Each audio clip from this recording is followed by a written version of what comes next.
Dear students, let us start the discussion on today's newspaper, that is the 8th June 2016. The first article is related to monetary policy. The RBI Governor Raghuram Rajan has said that the accommodative monetary policy will continue, but however there are many uphill risks with regard to the monetary considerations. What are these risks? In April, surprisingly the inflation shot up to 5.6%. So already monetary policy's primary target is inflation control. So in this case, it has a goal to keep the inflation less than 5%.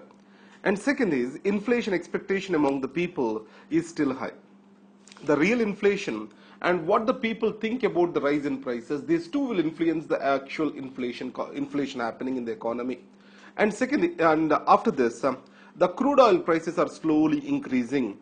And Europe is, the demand in the Europe is still not increased. And if Britain has to exit from Europe tomorrow, then it's going to further get worse. And then the risk of United States Fed increasing the interest rates still looming high. As US Fed increases the interest rates, most of the investments may flow back to the United States. And central pay commission salaries have increased, and if it once government starts implementing that, then inflation is expected to rise.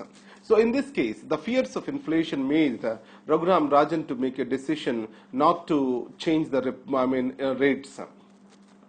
On the other hand, if you take the favorable circumstances, the monsoons are predicted to be good this year.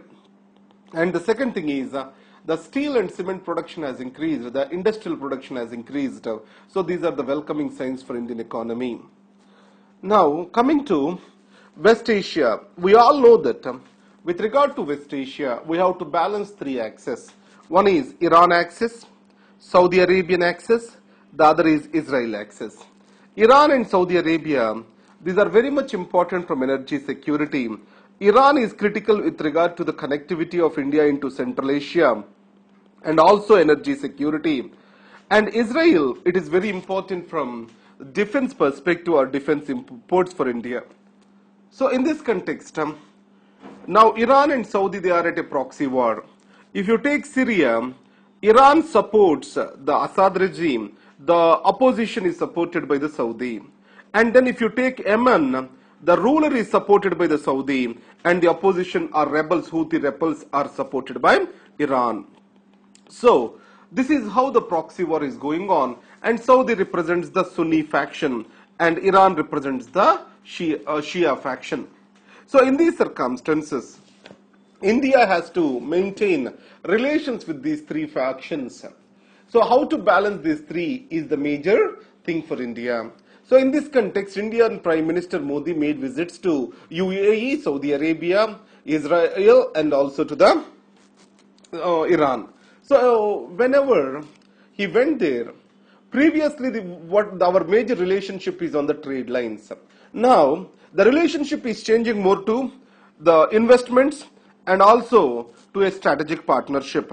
So the defense and infrastructure in these areas, we are trying to raise our relationship to the next level. So in this case, what I can say, in the Saudi Arabia, we spoke about defense and technology cooperation too. And everywhere we are talking about peace, stability in the region. And also these countries now are ready to recognize India as a strategic partner beyond the civilizational ties which we have. And added to that, all these oil-rich countries, they have sufficient sovereign wealth funds. So it means they can aid the India's infrastructure development. Already, the Abu Dhabi, it has kept aside some $25 billion of investment for India. So in this case, India can benefit from investments or surplus capital which these countries possess. So added to that, it also shows India's assertiveness in managing its foreign policy.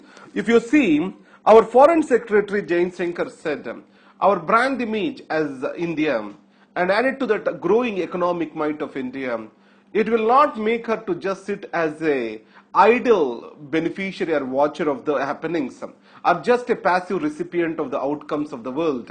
So it tries to play its role with its national interest. That is what he expressed.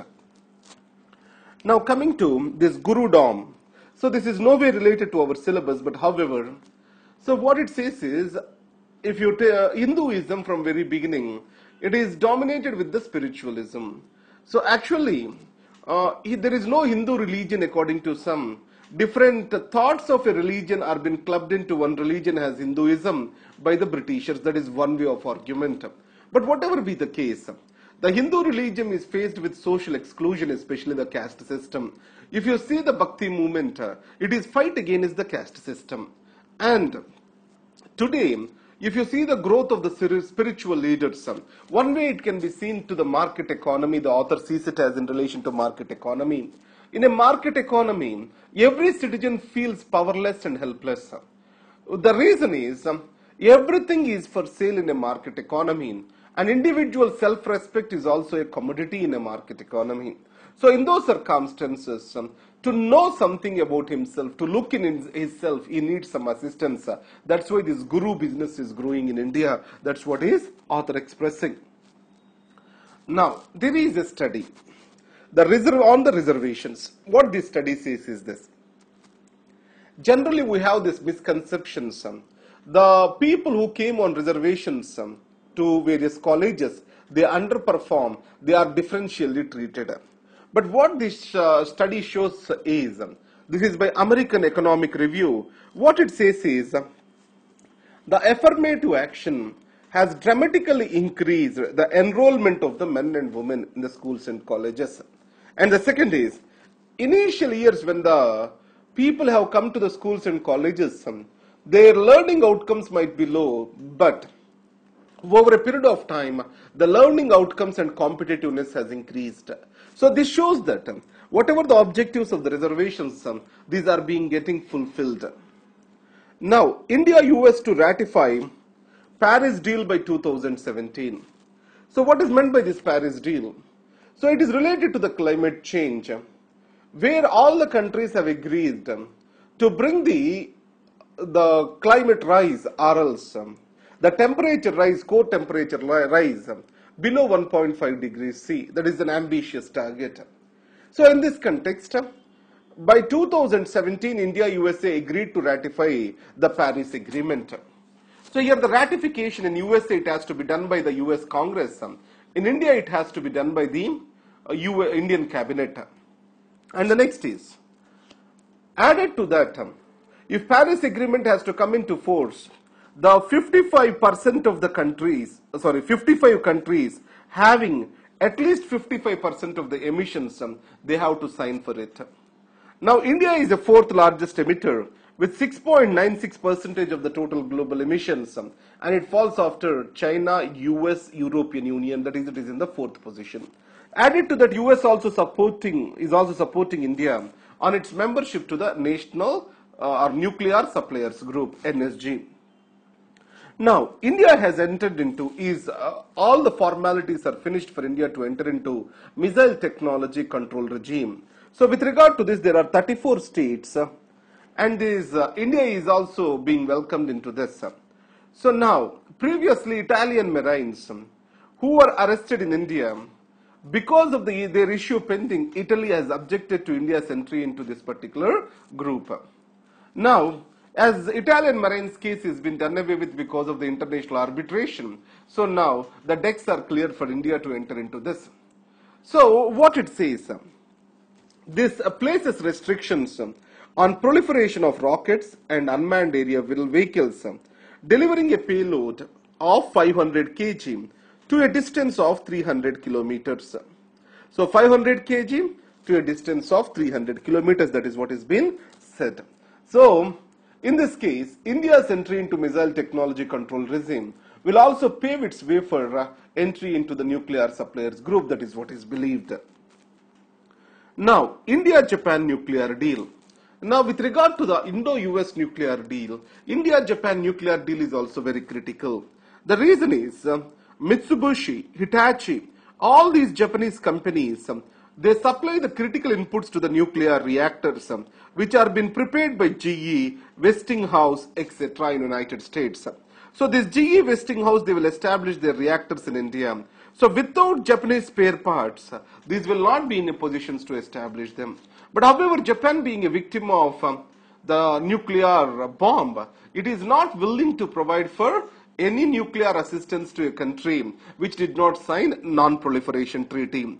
But however, during Shinzo Abe visit, both the countries agreed on nuclear cooperation. But however, this agreement has to be ratified by the Japanese Diet. But however, in this session it was not done. It was expected to be done in the next session. Next is coming to the Bt cotton. You know that the Bt cotton, Bacillus thuringiensis, so it is resistant against certain worms on the cotton. So in this case, the monopoly in most of the cases in India, it is to Maheko Monsanto company. In this case, recently, Agriculture Ministry, it has tried to introduce certain restrictions on this company. One is regarding the royalty payments. The royalty payment on the seed shall not be more than 10% of the cost. And the royalty payment will depreciate by 10% every year. And any native seed company, if it asks for the technology from this company, it has to provide for the technology. So these are the various restrictions imposed. Now, Maheko Monsanto says that it is against the intellectual property rights. And the second is, the government shall not involve in a deal between two private companies, that is, a seed technology company and a seed company. So government in these circumstances, to provide for a cheaper seeds to the farmers, it is trying to bring in its own Bt cotton seed. For that, a scientific consortium is constituted under CSIR plus Department of Biotechnology. So that is what is this article is all about. Now coming to Indian Express, largest share of non-workers are among Muslims.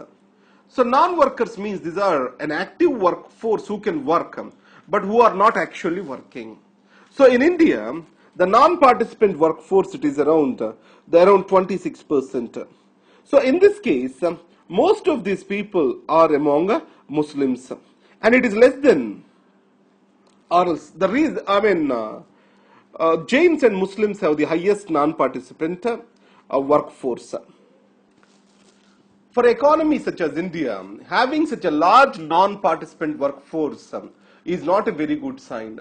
So let us see the what are the dimensions, social dimensions to it. As the familial or household income increases and it crosses a certain mark, generally women in those families, they stop working. So, and the second is, among certain religious groups, women working in outside is not very expected. On the other side, the poverty is high in the family. The participation in the workforce is also high. So these are the points observed. Now coming to seize the scam. What is the context of this? Recently, there is a sting operation in Bangalore about MLAs being paid for Rajya Sabha votes. So in this context, it has been said that we need to reform our elections, our electoral process. So Mr. Qureshi, who was the former Chief Election Commissioner, what he says is the Section 58 of Representation of People's Act need to be amended, and any monetary transaction, it shall be a basis for cancelling an election. And second is the political parties have to be funded, not the elections but the political parties, and there shall be no funds be received from the corporates or outsiders, and the amount of the money a political party can spend on an individual has to be restricted. And finally, with regard to the Rajya Sabha elections, the resident clause has been removed. So that's why outsiders contesting in another state has increased. So what he says is, though the money bags role has increased as wealthy outsiders want to contest from the states such as Jharkhand. So that's why this domicile factor need to be brought in back. These are the recommendations given by the S.Y. Qureshi. And coming to criminal defamation, you know that a civil case is one which is on an individual. On a collective societal crime, it is called as a criminal case. So in Subramanya Swamy case, he argued that so the defamation is related to an individual, not to a society. So that's why defamation shall be made a civil offense, not a criminal offense. So if it is a civil offense, it will be made or it will be given some penalty and been left over. So in this, the argument is this: the Supreme Court has struck down this argument in Subramaniam case and said that the interrelationships between people is dependent upon respect they enjoy. So in this case, any person's fame in the society or respect in the society, it has to be protected. If that fame and respect are being lost, then automatically the societal cohesiveness will be lost. So in this case, in this world of internet, so almost a loss of the respect to an individual or prestige of an individual is irreversible. So in these circumstances, the criminal defamation has to be continued with certain checks and balances. And only the person who got affected, he shall file the case, not his followers or someone. Recently, if Sachin Tendulkar and Lata Mangeshkar, a person by name Mr. Bhatt, he made some lewd comments. So in this case, unless Sachin Tendulkar and Lata Mangeshkar wants to file a defamation case, the case will not be valid. And more, Rajan, already I have discussed to you. House matters. Here with regard to the corruption in the Rajya Sabha elections or money transfers in the Rajya Sabha elections, or we call it as horse trading in Rajya Sabha elections. If you see recently, more the people or else political elites who are supposed to be part of the urban central, who are the urban elites to be part of central government and who can't win the elections, they are taking the Rajya Sabha route to enter the government. So, on the other hand, the real role of Rajya Sabha because of money bill or converting the things into money bill is decreasing. So in this context, it is said that politically the significance of Rajya Sabha has increased, or as a second house, as a review house, its importance is decreasing, and also as a federal house, its importance is decreasing. Now, let's revise. The gurudom. So the visionary spiritual leaders are being represented by the status quoists, or else the people who tries to make certain money. So in this case, Hindu religion needs a reform, not the status quoism. And then a cautionary note, it is related to the monetary policy. So the various uncertainties India still is facing is global demand is not rising. China and Japan economies are still showing a downtrend.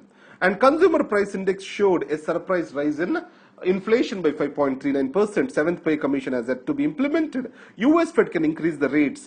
And finally, if Britain exits the European Union, the things may go worse. And global crude prices are rising. On positive side, the monsoon forecast is good. And added to that, cement and steel production is increasing. And coming to Modi's West Asian Odyssey, what do you mean by this? So in this, we can say it this way. So the triple axis that is between Saudi Arabia, Iran and Israel, India is able to balance the things. And especially between Iran and Saudi Arabia, India is more becoming a strategic partner, and which is also becoming an important player with regard to the stability peace in the region. And coming to BT cotton, the center is planning to bring in an alternative seed of the BT cotton to decrease the prices. An India-Japan nuclear deal, it is supposed to be passed in this session of the Japanese Diet, but it is being postponed. Ken Betwa link.